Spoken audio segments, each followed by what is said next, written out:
আমার সাথে যোগাযোগ করতে গেলে শেয়ার অপশনে দেখেন হোয়াটসঅ্যাপ আছে, হোয়াটসঅ্যাপে আমার নাম্বারটা আছে, ওখানে গেলেই পাবেন।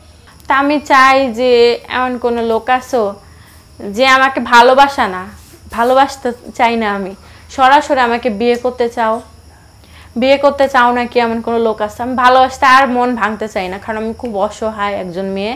তো যদি এমন কোনো লোক থাকো যে আমাকে সরাসরি এসে বিয়ে করতে চাও, অবশ্যই তো আমার ফ্যামিলি কীরকম, তোমার ফ্যামিলি কীরকম জানাজানি হবে, সব কিছু জানাজানির মাধ্যমেই, যোগাযোগের মাধ্যমেই সব হবে। এখন এটা বাইরের দেশে হও আর বাংলাদেশে যেই হোক না কেন, আমি ভালোবাসা প্রেম প্রীতি আর করতে চাই না, হয়তো বন্ধুত্ব আর নয়তো সরাসরি বিয়ে।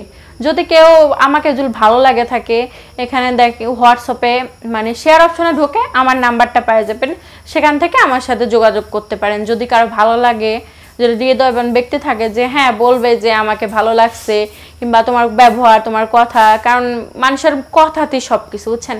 আজকালকার যুগে টাকা পয়সা কিচ্ছু না, কারণ আজকে মরে গেলে কালকে আপনাকে কেউ চিনবে না, হয়তো 2 দিন 3 দিন কথা বলবে না, কান্নাকাটি করবে, বাড়িতে রান্না হবে না, এটাই। কিন্তু এই যে টাকার গরম যারা দেখায়, তারা কি কখনো 2 টাকা কিংবা 1 টাকা সাথে করে নিয়ে গেছে?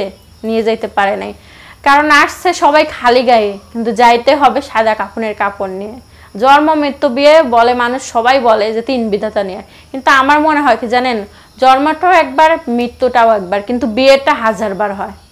কখনো কোরআন শরীফে, কখনো অনলাইনে, কখনো পরিবারের সাথে, 1000 বার বিয়ে হলো কিন্তু টিকে না, মনের মিলটাই হলো আসল।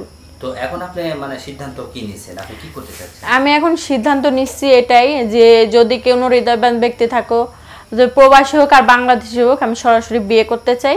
হয়তো বন্ধুত্ব করলাম, কিছুদিন চললাম, কিন্তু ভালোবাসতে আমি চাই না, কারণ ভালোবাসে আমার জীবনটা শেষ। আচ্ছা, আপনার সাথে যোগাযোগ কিভাবে করবে?